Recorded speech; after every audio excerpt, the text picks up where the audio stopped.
Hi everybody, this is Jan Herkosh with the Fuelless generator. If you're watching this video on YouTube, you can find our main website, fuellessgenerator.net, at fuellessgenerator.net. Okay, so this is kind of a long-awaited video, another demonstration of charging your L-1500 unit. We're going to be using two of the newer solar panels today. We've got a good day at sun here this morning in Florida. And what you'll see over here is the brand new power bike that we've developed. It's been on the agenda for about a half a year actually, and we just finished it up last week. A lot of interest around this bicycle. So the reason for the power bike, it's basically a modified fitness bike with a hybrid generator and charging system built right in.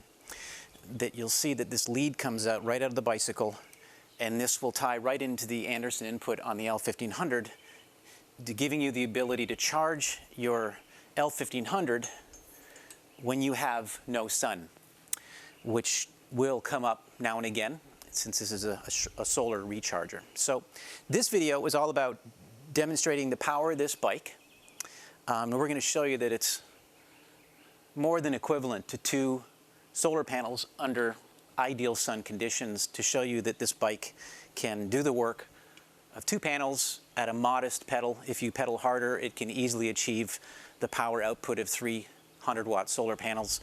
That may be asking a little bit of a lot of people to push that hard, but at a modest pedal, you should be able to reproduce the power of two panels and get you by a situation where you might be snowed in. Could be a tragic accident where you just can't get the panels out. This is something you can just set it up in anywhere in your house, plug it in, and charge it up. So a good solution for charging without the sun. All right, so what I'm going to do is I'm going to move around here. So I'm going to come around to the front, and there's a camera here that's pointing down at the L-1500. So the first thing I'm going to do is just take the two, these are the two leads coming from the solar panels, the 30-foot cables, and I'm going to plug these in, both of them. Well, I'll plug one at a time, then you'll see the charge time come up. So we've got really good sun. This unit's probably better than half discharged at this point, the L-1500, half gone. You see it's about 5 hours to get it charged up with good sun. And we'll put the second panel in, and now you'll see the time jump down to about 2 hours and 30 minutes to under good sun to get this unit charged back up again. So pretty simple stuff. That's just how it works. If we put another panel in, we'd bring it down probably just under 2 hours to get this unit charged back up again under, again, ideal sun conditions. So with that in mind, so keep that number in mind, about 2 minutes and 37, or 2 hours and 37 minutes for charge time. And what I'm going to do is I'm going to unplug these real quick, okay? And what I'm going to do is that we're going to use this cable in just a minute. We're going to plug it right in here, and then I'm going to cycle and charge it. But what I want to show you, the best way to use the cycle is it's got the generator in there, and it's got a high-capacity capacitor bank in there, which gives us a pre-charge, which will help us keep our voltage good for charging purposes. And it also helps you kind of moderate your charging, so it makes it very easy to achieve a good voltage and good amperage for charging purposes. So what I'm going to do is show you how to do this. So I'm going to move this camera real quick over, and I hope you can see this, but I'm pointing it at the there's a little voltmeter right on top of the bike. So I'm going to slip over here, jump on the bike.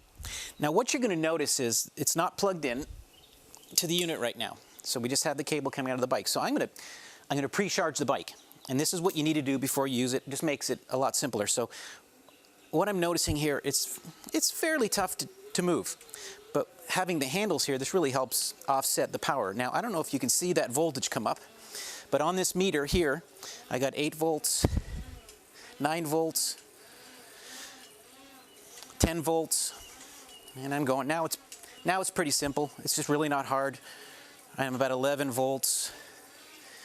I want to get to about 13 volts, no more than 15 volts. So, okay, so I'm at about 13 volts. So I'm going to stop here for a second. And you can kind of see it. I'm going to bring the camera over real quick. So you can see I'm about a little over 13 volts. Okay, and you can see the voltage is dropping just a bit. That's because the capacitor bank will lose voltage over time. Now we have a pre-charge. So I'm bringing this back over here so we can see our meter again. And I gotta that like that. Okay, now what I'm going to do is I'm going to plug in the bike, and what you're going to notice, as soon as I plug it in, it's going to start to charge because there's already a bit of a charge in the bike. But this helps us get started. So I'm going to plug it in, and this is going to jump into a charge, and it's going to show, what, about 19 hours. So it's kind of charging, but at a very slow discharge because there's some power built up in the bike. Now what I'm going to do is I'm going to jump back on the bike. Okay. It won't be too difficult to pedal right now because we already have built up a bit of a charge. But what you're going to see now, and I know my legs are getting in the way of as I start to build up a bit more, get back to our voltage, we're going to see our charge time come back down. So now this is fairly simple, and we can see the meter jumping around a little bit because it's not going to be as consistent. When you watch the meter with the panels, unless the sun goes in, you'll see things dip. But you can see that this isn't too hard. So I'm at about 4 hours at a very, what I would consider super easy pedal. I'm not using my arms to use these. Part of the reason I chose to go to this style of bike was rather than just a set handlebar and just pedals, is that if you're pedaling here with your legs, you could push your legs to get some energy going and go harder, or you can just pull on these handles.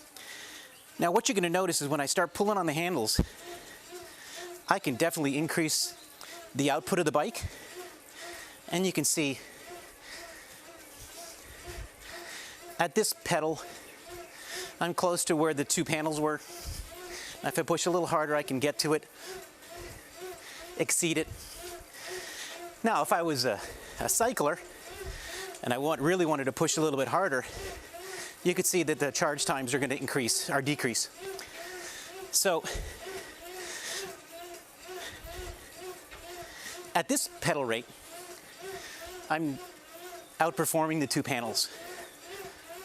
Okay? But if I slow back down again,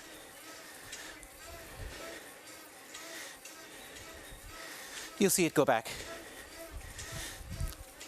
So the bike's pretty efficient. The charge capacitors help balance the load. Now, if I stop, you'll see this go back to about 20 minutes. It's still charging. Let it sit for a minute.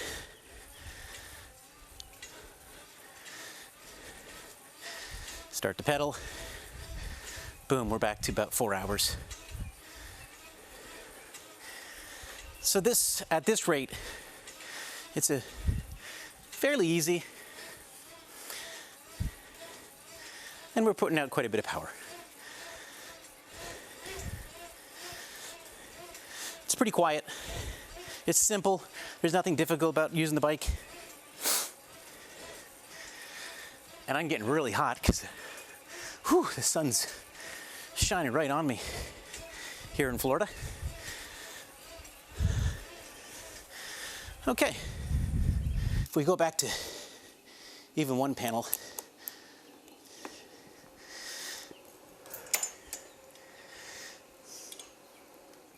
you'll see that at a modest pedal we put out quite a bit more power than one solar panel. Now, a lot of people that buy these units only have one solar panel, so you can see the effect of maybe a combination of both units. So if you had one panel, pardon me, and now we'll do this. So we'll take one solar panel and one bike. If I get back on this just for a second. So, if we go this route, you can see real easily now, got our charge voltage up. So I'm supplementing the charge quite a bit with the bike. And if I was to pedal at this rate, this is really not a lot of effort. Then if I wanted to get a little more aggressive, we could push the charge time down considerably.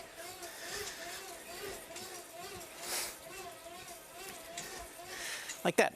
But the nice thing about it is you don't have to be at a super heavy pace. You can pull back on it a little bit. You can actually use more arms than feet and give those body parts a rest. And of course, it's quite a workout. All right. So there you have it. This is the new power bike created by Fuelless Generator. I hope you can see the advantages. There's been a lot of interest around this bike. Keep in mind, if you're seeing this on the internet at this point, each bike is hand-built by me. So with that in mind, the turnaround time is going to be at least 6 weeks, 6 to 8 weeks. Because we have to order in the cycle, special order the generator, and all of the electronics that go inside. And I hand-build each one, test it, make sure it works. So with that in mind, it just takes time to churn them out. I don't think we'll ever go into full production and build hundreds of these. I just don't know that that's where we're headed. Could happen in the future, but just keep in mind that we build them. I build them one at a time for the clients. They're tested by me. So you know when you get it, it's going to work. From a warranty standpoint, we're going to offer a full year replacement warranty on the product. If you get it and have any trouble with it, immediately just send it back. We'll pay for it, bringing it back. After 1 year, the warranty will be actually warranty forever. So after 1 year of use, for some reason, if it doesn't work, if you send it back, we'll fix it, send it back to you for free. So you'd pay the freight coming back. But the warranty will be forever. There's no reason, unless the bike is abused, that it shouldn't last forever. The generator is beautiful. The electronics should stand the test of time. The capacitor bank has over 500,000 cycles, so it's just unlikely that anything would ever break. And for the most part, because of the way this is built and the components, it's probably free from any EMF situation because it's just the way it's designed. So there's nothing in here. There's no integrated small circuits that it could affect by EMP. So you'd be EMP safe. That's the bike. So I'm going to shoot another quick video after this, and I'm going to show you using the bike to charge a regular lead acid battery that you might have for extra storage, or if you want to use the fitness bike on a daily basis to get your workout, you could always be keeping a lead acid battery as an extra storage charged up. So I'm going to do that in a new video. So I'm going to stop this one for now. If you want to learn more, go to fuellessgenerator.net and learn more about the L-1500 and how you can get your hands on one of these new bikes. Okay, thanks. Have a great day.